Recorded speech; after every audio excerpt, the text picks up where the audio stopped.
I'd like to primarily ask, do we actually need a law to declare a friendship bill? What is the use of such a law? Shouldn't there just be a presidential issuance? In my understanding, other countries do not legislate friendship bills. So, is this even necessary? DFA, please. Thank you, Madam Chairperson. Good afternoon again. Thank you for giving us the opportunity to present the position of the Department of Foreign Affairs. I am Secretary Bernie Candelada. We want to give you an overview of the position of the Department of Foreign Affairs. By the way, online also present is our ambassador to Hungary, Ambassador Frank Simafranca. Yes, thank you very much. We recognize the ambassador from thank you, for Hungary. Yes, please. Okay. Just a quick question. Why is it even necessary to enact a law to commemorate friendship with France or any other country? If you allow me, we have a very brief, just introductory statement. Yes. Thank you. Please We generally support the objective of the bills, all the bills proposing commemorative events under consideration, which is to commemorate the milestone years in our bilateral relations. In fact, the Department of Foreign Affairs, through its Foreign Service posts, celebrates these milestones on a regular basis. Diplomatic missions in Manila also initiate such activities almost always. Sorry, I on a didn't get the reciprocal first basis. sentence. What was it? We commemorate the milestone years in our bilateral okay. relations on a regular basis, which means on a regular basis, every 5 years normally, 20 years, 15 years, we do that. Sure. Okay. And also our diplomatic missions, resident embassies here in Manila also do the same. Also what? Do I the think same. There's Also do the same, sorry. also? Also initiate such activities. They Yes, also but these initiate. are activities. I know for a fact that Spain, for example, we have a Philippine-Spain friendship bill, but it appears that there isn't a counterpart bill in Spain. So other countries don't do this. Yes, ma'am. If you asked us if there is a legislation on the part of our other countries which we have diplomatic relations, we are not quite sure of that there is none. In fact, we are not aware of any legislation which also calls for a commemorative event as far as Philippine relations with a specific country. I think necessarily, as you indicated, we've always celebrated landmarks and Yes. years such as the 10th year, the 50th year, and so on. Parati naman talagang pinagdiriwang yon. Pero kinakailangan pa ba isa batas ito? Our position is that it is not necessary through Okay. legislation, ma'am. That's correct. if you- And also that the other countries do not legislate the same.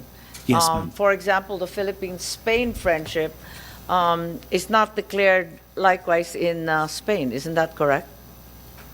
For specific questions, I will ask our heads of geographic office to answer that, ma'am. But if you allow me, we have two more arguments to present to you. Your To just- arguments are pro or con? More code, ma'am. Yes, correct. No, it's fine. It's just Okay. a yes or no. Such The commemorative. authors aren't here in the first place. We also think that the proposals like this would entail general appropriations on a regular basis. Yes, And there's a level of concern with can the be costly. first one, which is the Philippine-France one. It involves 15 million and also falls under one of the cultural affairs groups under the NHCP and not the DFA, which I thought was peculiar as well. In fact, for us, due to our tight fiscal policy, it is more prudent for us to do these things on not every year, but on significant years like 15, 20. That's correct. Yes, what I know is 50 years is usually the operative time frame, di ba? Thirdly, ma'am, we have also to take into consideration the political sensitivity of this proposal. Of course, other countries would ask why we are only doing this to several countries, not to others. So there is a political sensitivity component into this proposal. Yes, I think there's a level of concern with regard to the Philippine-Israel Friendship Day. This might not be the best time to do so, to pass such. For other questions, yes. For other questions, ma'am, we have the heads of our ASPAC, our Middle East, and our European affairs to address some of the questions, specific questions, ma'am. Thank you. Okay, that's great. Is there anyone else who would like to weigh in on the propriety and necessity of passing Friendship Day bills with various countries? Anything else we'd like to add? Firstly, we don't have any friendship bills with ASEAN, which should be the first circle of friendship. Wala namang ganun, di ba? So I'm a little curious as to the need for this. Sige. And if absolutely necessary, if there's some urgent, compelling, and very important reason to declare a Friendship Day, surely an executive issuance from the President would suffice. What are your thoughts, DFA, please? Definitely, yes, ma'am. It doesn't have to be through legislation. It can be done through an executive order, administrative order, or maybe in fact, Nothing at all. I mean, you just celebrate it, right? on the part of the Senate or Congress, you can pass also a resolution. Yes, which we have on done occasion on upon basis. visits by the foreign minister or the counterparts in the foreign senates. We've done that regularly. That's Yes, correct. ma'am, that's correct. Thank you. So we can have a very short hearing. This is great. Okay. So you're saying bills 1 to 8 may no longer be necessary. Coco, now the author is here. The position, Coco, of the DFA is that there is no need to declare friendship days, and that in fact the counterpart countries such as Spain have never declared friendship days, even if we have a Philippine-Spain friendship day. Sa Spain, di naman nila ginawang batas.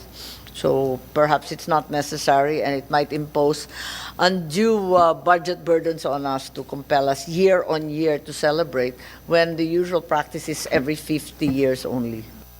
Thank you, Madam Chairperson, for scheduling and the bills for hearing.